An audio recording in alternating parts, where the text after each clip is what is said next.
This time I paint a large thing a slightly off-yellow colour.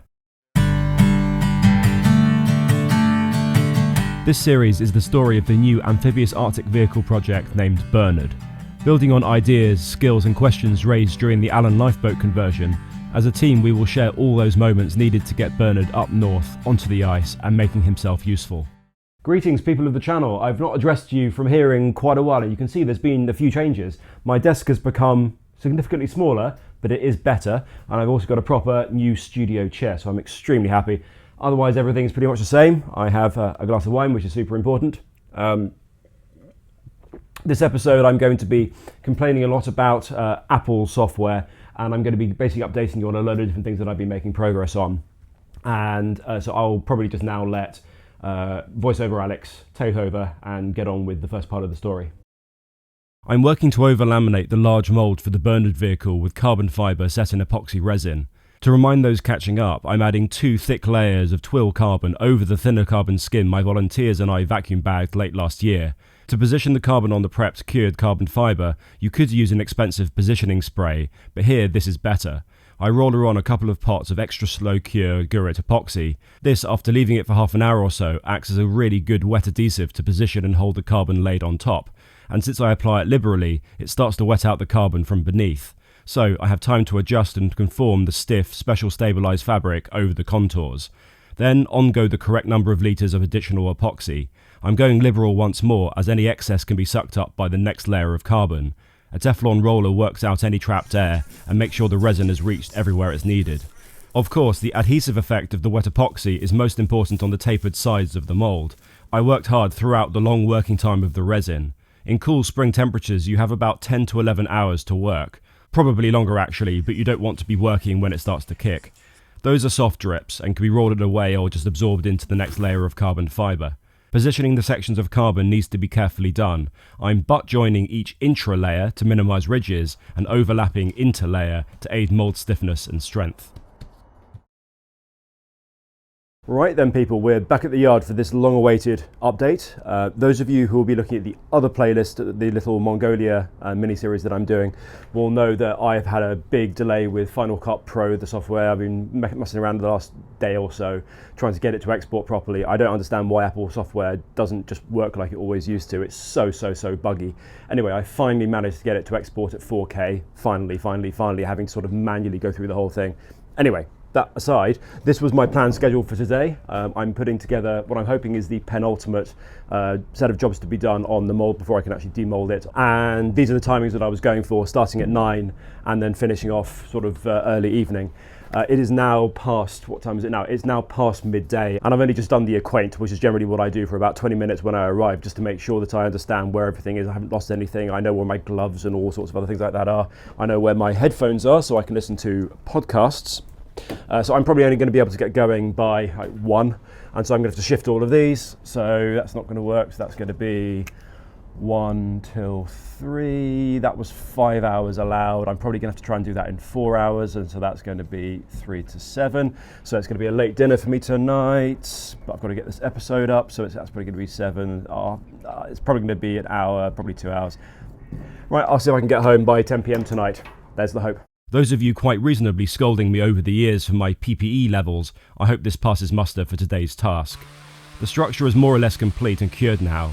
3 total layers of carbon, which should offer a stiff, robust mould. I can always reinforce some zones from within later, if need be. I need to work on the surface now. That yellow rectangle is where I've laminated on some super thin glass fibre surface tissue. It's used to even out and reduce the texture of woven fabrics. See here how the carbon is bumpy and the glass fibre surface is tons smoother. A mould side lamination would be smooth, as resin would have filled in all those little troughs in the weave. A bit more surface prep for the shoulders, the second tightest curves on the mould, and I did end up having to remove a few sections where carbon fabric edges had risen up into ridges. Orbital sanders aren't really up to fast stop removal, so I do have a belt sander. I kept overheating the belts though, which made them pop off the machine when the adhesive in the belt melted. When it's working though, it's super fast. This is a powerful machine without the nuance of a poet craftsman, so you do have to hold on and use it deftly. I finish up with the orbital sander, and with a coarse zirconium disc, you really need to be able to cut through that hard carbon. I'm not looking to get a gloss at all at this stage. The opposite in fact, I want a key for the next layer of glass or resin. That belt sander does make a hell of a mess though, so all of this, including the clear up, took a hell of a lot longer than I'd hoped, and so my progress report was pretty poor. And my artistic skills ascend to yet new heights. Over to real Alex, and a camera set just a little bit too low. Sorry.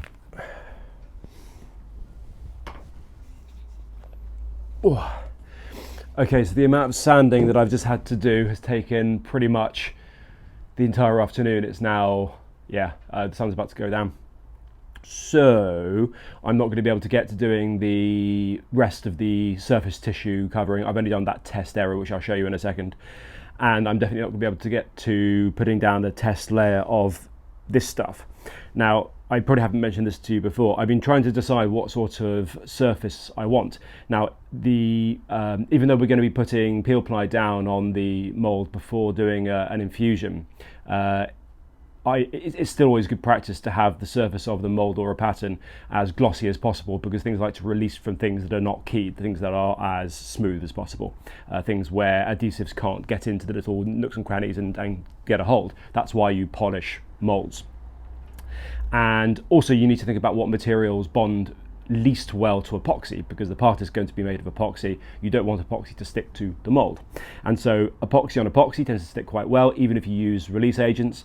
And so generally people often use silicone and so on in molds, but a very common surface is a specially filled polyester resin. Some polyesters bond better than others, and so basically companies produce specific tooling and pattern polyester resins. I've got one here. This is actually designed for patterns, not for molds, but some of the same principles apply. I've got some of this orange pigment, which is going to be going on top of the, at the moment, yellow mold. So the final layer will be orange, obviously, so I can see where I've been. At the moment, I'm building it up yellow. If I did it in a dark color, you'd need much more of this pigment in order to get it to stay orange. So starting with a lighter color makes a lot more sense. So I'm building up yellow, and we'll finish off with orange. That is then going to be added to this polyester resin. Quick aside, make sure that when you use pigments for resins, you get the correct one, because the pigment solids are essentially set in whatever resin it's compatible with, so you can't put epoxy pigment in polyester resin. It won't work. You'll end up with a failed cure and complete disaster, and the world will end. Okay, that quick aside is done. So I'm not going to open this up because it's brand new and sealed. It arrived this morning by next day courier. Thank you, Easy Composites. They didn't give it me free, by the way. I paid full price for it. I'm dusty, so I don't want to open this up and get dust in the tin, but this stuff is going to take that orange pigment, and then I'm going to basically paint it on the outside. They do a primer version of this, which is a high build, easy sand version. This is the high gloss final coat, or final two coats that you put on. You can put this directly onto a good surface. You don't need to use the primer, and so I'm probably going to put 2, maybe 3 coats of this on. I'm going to roller it on. They say you can spray, they say you can use a brush, but obviously this is a very large part, and you can get a reasonably good self-leveling surface from rollering with care and using the right sort of roller. I have special lint-free, very short pile, special composites roller heads. What do you call a roller that goes on a roller handle? And maybe that is the roller, and then the handle is simply the handle. Okay, I have the correct rollers. So not going to happen this time round. I really want to be out of that tent by the end of April, and so I'm going to have to try and find some more days that I can come down here and get that done. I could just get it on the back of a truck and get it up to the new workshop, the mold I mean, and then finish it there, but for the sense of completion, and it's reasonably good working in there, I just want to get it almost entirely done, if not done, before we do the transport. And I really want to not stray into May, because May is when I want to do all the infusion tests. Okay, so on that note of total non-completion, please go and watch my latest Mongolia episode, because that is completed, and the third part is going to be coming probably in the next week or two. That was an hour long, by the way, so go and enjoy that. I don't have much more to share with you from here. I'll probably stick in some extra clips from the workshop where I've been just kind of getting things ready for the arrival of Bernard. Nothing particularly substantial has been going on at the new workshop, I'm afraid, for a while. Let's do that now, actually. I've been really enjoying the freedom and the expanse of my new large rolling table, but thought about an enhancement. How about this, people of the channel? A long paper roll of thousands of centimetre squares, all on top of some flat protective hardboard, and on top of that, some tough clear PVC that protects the paper. Also, I can write and mark on it and then clean with alcohol to reuse. Honestly, it's good, but not excellent. I wish the paper was thicker and stiffer without the little waves. In future, I may spray tape that down so that you get rid of those little microwaves in there, but I think this will probably do as a measuring table for now. I wanted to see if the microwaves had affected the dimensional accuracy, i.e. is a metre actually still a metre? No, the waves mean that a metre is now 997 millimetres, but it's still fine for approximate sizing up of objects and as a square reference. I've also done some critical work over here, making very good use of time. Yes, because there's not enough orange currently in the workshop. We need more orange. It does change colour to that and that. Well, it comes up quite well on the camera, but we will be going naturally back to the most important colour in the world. I do hope you all approve. I also have two gifts from my father, in turn from his father. This is my grandfather's metal-lined wooden trunk from the war when he served in Malta. 9 times more steel and copper and 7 times more aluminium. This is also his steel tin trunk. They are tough and spacious, and so I'll be using them for medium-term workshop storage. A couple of repairs to the lining was needed, but I do like this original label, getting on for 90 years old, I guess. Here it is more clearly. I love how the phone number was Temple Bar 1814.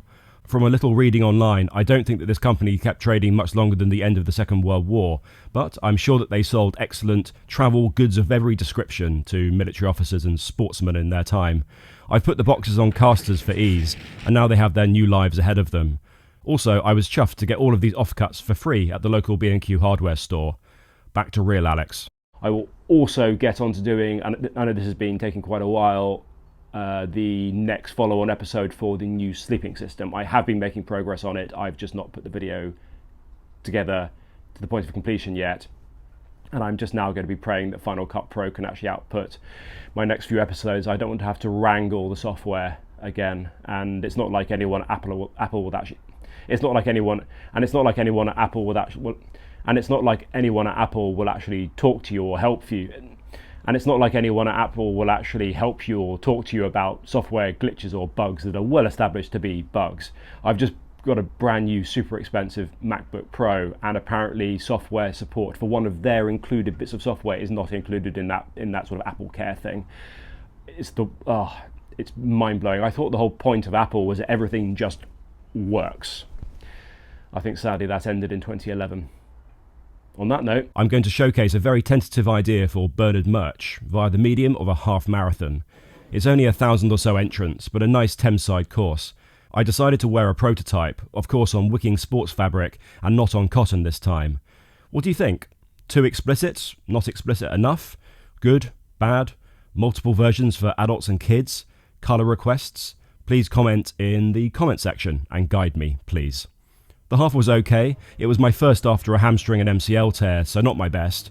1:33 is a bit meh. It's only 7-minute miles, and I was only 56th. And yes, the person designing the course must have had a sense of humour. I wanted 1:26 really, and I think I could have got a 1:29 on this performance if it weren't for course invasions by daft members of the public and getting an injured runner to a marshal that ruined my last couple of miles. You can see the two massive pace dips on the tracker there. Happy though to maintain my heart rate at around 170 for that period of time. Okay, comment on the merch please, and back to Domestic Alex. Okay, it's back to me again. I don't have that much more to say apart from, yes, definitely inviting comments about what you might want merch to look like. Also, different sorts of merch. I think we may be looking at caps again. Let me know if there's any other kind of thing that you would like to be associated with the Burner project and you would like to have available in that sort of stable of offerings. And yeah, I'm in two minds about how I want the actual messaging to go. I quite like the mystery involved in this message. I just want to make sure that it sort of hits the right tone with the audience in general, and you would be happy to, you know, wear it out and about as you guys were in your many hundreds wearing all of that fun Allen merch. Anyway, that's enough from me. I'm going to get on with cooking, and I will also get round to answering the comments in the comment section, which I always enjoy one way or another. Cheers. Bye.